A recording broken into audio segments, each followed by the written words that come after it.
Hi ಎಲ್ಲರಿಗೂ ನಮಸ್ಕಾರ. Welcome back to my channel. ನಾನಿವತ್ತು ಈ ವಿಡಿಯೋದಲ್ಲಿ ಚಿಕನ್ ಕೈಮಾ ಸಾಂಬಾರನ್ನ ತುಂಬಾ ಸುಲಭವಾಗಿ ಟೇಸ್ಟಿಯಾಗಿ ಹೇಗೆ ಮಾಡೋದಂತ ತೋರಿಸ್ತಾ ಇದ್ದೀನಿ. ಇದೇ ರೀತಿ ನಿಮಗೆಲ್ಲ ಒಳ್ಳೆ ಕಂಟೆಂಟ್ ಬೇಕಂದರೆ ಇನ್ನೂ ಯಾರೆಲ್ಲ ಸಬ್ಸ್ಕ್ರೈಬ್ ಮಾಡಿಲ್ಲ ನನ್ನ ಚಾನಲ್ಗೆ ಬೇಗ ಹೋಗಿ ಸಬ್ಸ್ಕ್ರೈಬ್ ಮಾಡಿ.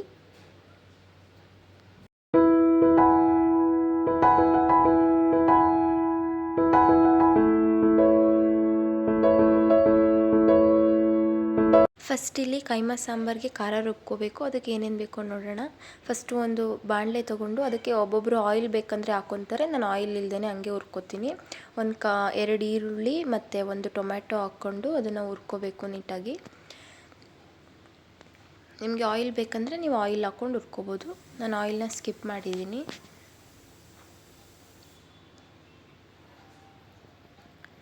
ಮತ್ತು ಇದಕ್ಕೆ ಚಕ್ಕೆ, ಲವಂಗ, ಜೀರಿಗೆ ಹಾಕ್ಕೋಬೇಕು ಸ್ವಲ್ಪ. ಇದು ಹಸಿ ವಾಸನೆ ಹೋಗೋವರೆಗೂ ನೀಟಾಗಿ ಹುರ್ಕೊಂಡು ಆಮೇಲೆ ಇದಕ್ಕೆ ಸ್ವಲ್ಪ ಕಾಯಿ ತುರಿ ಮತ್ತು ಕೊತ್ತಂಬರಿ ಸೊಪ್ಪು ಹಾಕ್ಕೊಂಡು ಮತ್ತು ಶುಂಠಿ ಬೆಳ್ಳುಳ್ಳಿ ಹಾಕ್ಕೋಬೇಕು. ನಿಮ್ಮ ಹತ್ರ ಶುಂಠಿ ಬೆಳ್ಳುಳ್ಳಿ ಇಲ್ಲ ಪೇಸ್ಟ್ ಇದೆ ಅಂದರೆ ಪೇಸ್ಟ್ನೇ ಹಾಕ್ಕೋಬೋದು. 1 ಸ್ಪೂನ್ ಹಾಕ್ಕೊಂಡಿದ್ದೀನಿ ನಾನು. ಮತ್ತು ಇದಕ್ಕೆ ಒಂದು 2-3 ಟೇಬಲ್ ಸ್ಪೂನ್ ಆಗೋಷ್ಟು ಧನಿಯಾ ಪುಡಿ ಹಾಕ್ಕೋಬೇಕು. ನಾನಿಲ್ಲಿ 3 ಸ್ಪೂನ್ ಧನಿಯಾ ಪುಡಿ, 1.5 ಸ್ಪೂನು ಖಾರದ ಪುಡಿ ಹಾಕ್ಕೊಂಡಿದ್ದೀನಿ. ಇವಾಗ ರುಬ್ತಿರೋ ಖಾರದಲ್ಲಿ ಒಂದು 3 ಸ್ಪೂನಷ್ಟು ಎತ್ತಿಟ್ಕೊಂಡಿರ್ತೀನಿ. ಲಾಸ್ಟ್ಗೆ ಕೈಮಾ ಉಂಡೆ ಕಲಿಸ್ಬೇಕಾದ್ರೆ ಬೇಕಾಗುತ್ತೆ. ನಾವೀಗ ರುಬ್ಬಿಟ್ಕೊಂಡಿರೋ ಖಾರನ ಒಂದು ಪಾತ್ರೆಗೆ ಎಣ್ಣೆ ಹಾಕ್ಕೊಂಡು ಒಂದು 2-3 ಟೇಬಲ್ ಸ್ಪೂನ್ ಆಗೋಷ್ಟು ಆ ಖಾರನ ಹಾಕಿ ಕುದಿಸ್ಕೋಬೇಕು. ಅದು ನೀಟಾಗಿ ಹಸಿ ವಾಸನೆ ಎಲ್ಲ ಹೋದ್ಮೇಲೆ ಇದಕ್ಕೆ ನಾನು 2 ಸ್ಪೂನಷ್ಟು ಕೈಮಾ ಹಾಕೋತಿದ್ದೀನಿ. ಏಕೆಂದರೆ ಚಿಕನ್ ಪೀಸಸ್ ಹಾಕ್ಕೊಂಡ್ರೆ ಸಾಂಬಾರು ಟೇಸ್ಟ್ ಬರುತ್ತೆ. ಇವಾಗ ನನ್ನ ಹತ್ರ ಚಿಕನ್ ಪೀಸಸ್ ಇರಲಿಲ್ಲ, ಸೊ ಕೈಮಾನೇ ಹಾಕೋತಿದ್ದೀನಿ. 2 ಸ್ಪೂನ್ ಆಗೋಷ್ಟು ಹಾಕ್ಕೊಂಡಿದ್ದೀನಿ. ಅದನ್ನು ಸಾಂಬಾರಲ್ಲಿ ಕುದಿಸಿದ್ರೆ ಟೇಸ್ಟ್ ಚೆನ್ನಾಗಿರುತ್ತೆ. ಹಸಿ ವಾಸನೆ ಎಲ್ಲ ಹೋದ್ಮೇಲೆ ಅದಕ್ಕೆ ಸ್ವಲ್ಪ ನೀರನ್ನ ಹಾಕ್ಕೊಂಡು ತೆಳ್ಳಗೆ ಮಾಡ್ಕೋಬೇಕು. ಏಕೆಂದರೆ ಗಟ್ಟಿಗಿದ್ದರೆ ಕೈಮಾ ಉಂಡೆ ಹಾಕಿ ಬೇಯಿಸ್ಬೇಕಂದ್ರೆ ಅದು ತಳ ಹಿಡಿಯುತ್ತೆ.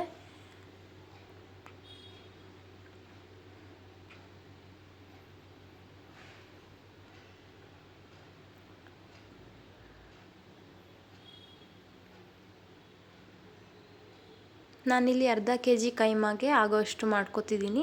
ನೀವು ಇನ್ನೂ ಜಾಸ್ತಿ ಮಾಡ್ತೀರಾ ಅಂದರೆ ಇವಾಗ ನಾನು ಹಾಕಿರೋ ಇಂಗ್ರೀಡಿಯೆಂಟ್ಸ್ನೇ ಡಬಲ್ ಹಾಕ್ಕೊಳ್ಳಿ.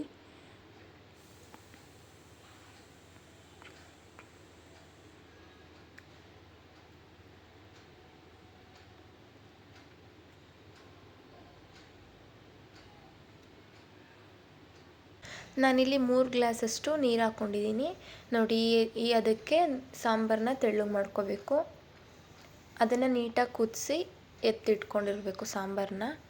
ಲಾಸ್ಟಿಗೆ ಇದಕ್ಕೆ ಕೈಮಾ ಉಂಡೆ ಎಲ್ಲ ಆದಮೇಲೆ ಹಾಕ್ಬಿಟ್ಟು ಬೇಯಿಸ್ಕೊಂಡ್ರೆ ಕೈಮಾ ಉಂಡೆ ಸಾರು ರೆಡಿ ಆಗುತ್ತೆ.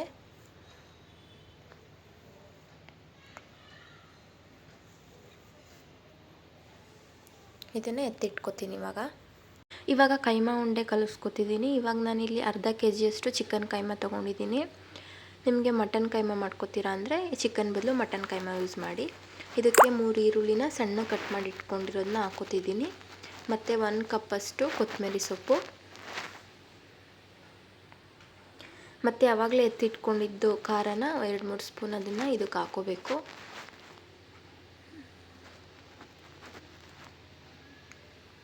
ನೀವು ಆದಷ್ಟು ಇದನ್ನು ಗಟ್ಟಿಗೆ ರುಬ್ಬಕ್ಕೆ ಟ್ರೈ ಮಾಡಿ. ಕೈಮಾ ಉಂಡೆ ಕಲಿಸ್ಬೇಕಾದ್ರೆ ಈಸಿ ಆಗುತ್ತೆ. ಇದಕ್ಕೆ ಸ್ವಲ್ಪ ಹುರ್ಗಡ್ಲೆನ ಪುಡಿ ಮಾಡಿ ಒಂದು 3-4 ಸ್ಪೂನಷ್ಟು ಹಾಕ್ಕೊಂಡು ನೀಟಾಗಿ ಕಲಿಸ್ಕೋಬೇಕು. ಉಂಡೆ ಕಟ್ಟೋಷ್ಟು ಅದಕ್ಕೆ ಕಲಿಸ್ಕೊಳ್ಳಿ.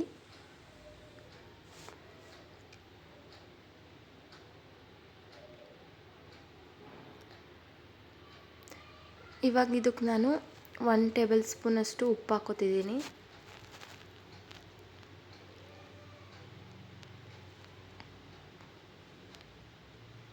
ಇದು ಸ್ವಲ್ಪ ತೆಳ್ಳಗಾಗಿತ್ತು, ಅದಕ್ಕೆ ನಾನು ಇನ್ನೊಂದು ಸ್ಪೂನಷ್ಟು ಹುರ್ಗಡ್ಲೆ ಪುಡಿ ಹಾಕ್ಕೊಂಡು ಉಂಡೆ ಬರೋ ಅಷ್ಟು ಅದಕ್ಕೆ ಕಲಿಸ್ಕೊಂಡಿದ್ದೀನಿ.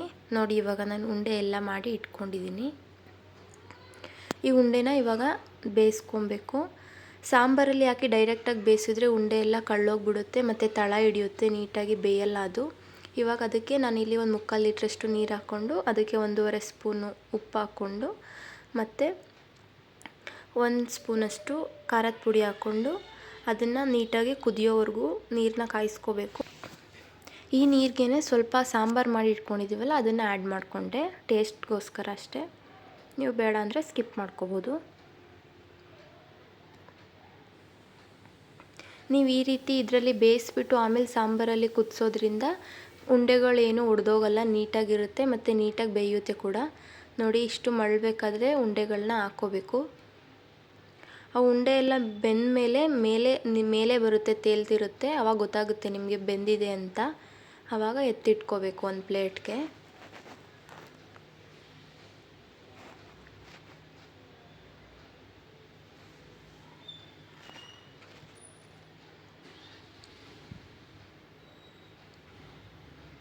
ಒಂದು 5 to 10 ಮಿನಿಟ್ಸ್ ಬಿಟ್ಟರೆ ನೋಡಿ ಈ ಥರ ಮೇಲೆ ಬಂದಿರುತ್ತೆ ಉಂಡೆಗಳೆಲ್ಲ. ಈ ಥರ ಆದಮೇಲೆ ಎತ್ತಿಟ್ಕೋಬೇಕು ಒಂದು ಪ್ಲೇಟ್ಗೆ.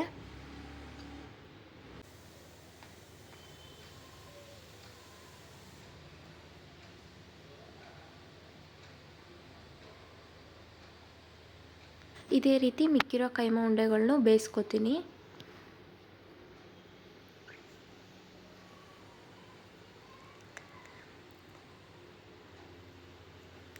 ಕೈಮಾ ಉಂಡೆ ಎಲ್ಲ ಬೆಂದ ನಂತರ ಫಸ್ಟೇ ಮಾಡಿಟ್ಕೊಂಡಿರೋ ಸಾಂಬಾರಿಗೆ ಉಂಡೆಗಳನ್ನೆಲ್ಲ ಹಾಕ್ಬಿಟ್ಟು ಒಂದು 5 to 10 ಮಿನಿಟ್ಸ್ ಕುದಿಸಿದ್ರೆ ಕೈಮಾ ಉಂಡೆ ಸಾಂಬಾರು ರೆಡಿ ಆಗುತ್ತೆ.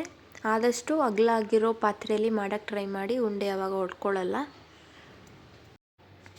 ನಾನು ಹಾಕೋ ಯಾವ ವಿಡಿಯೋನೂ ನಿಮಗೆ ಮಿಸ್ ಆಗಬಾರ್ದು ಅಂದರೆ ನಮ್ಮ ಚಾನಲ್ಗೆ ಸಬ್ಸ್ಕ್ರೈಬ್ ಮಾಡಿ, ಪಕ್ಕದಲ್ಲೇ ಕಾಣೋ ಬೆಲ್ ಬಟನ್ನ ಪ್ರೆಸ್ ಮಾಡಿ, ಆಲ್ ಅಂತ ಸೆಲೆಕ್ಟ್ ಮಾಡಿ.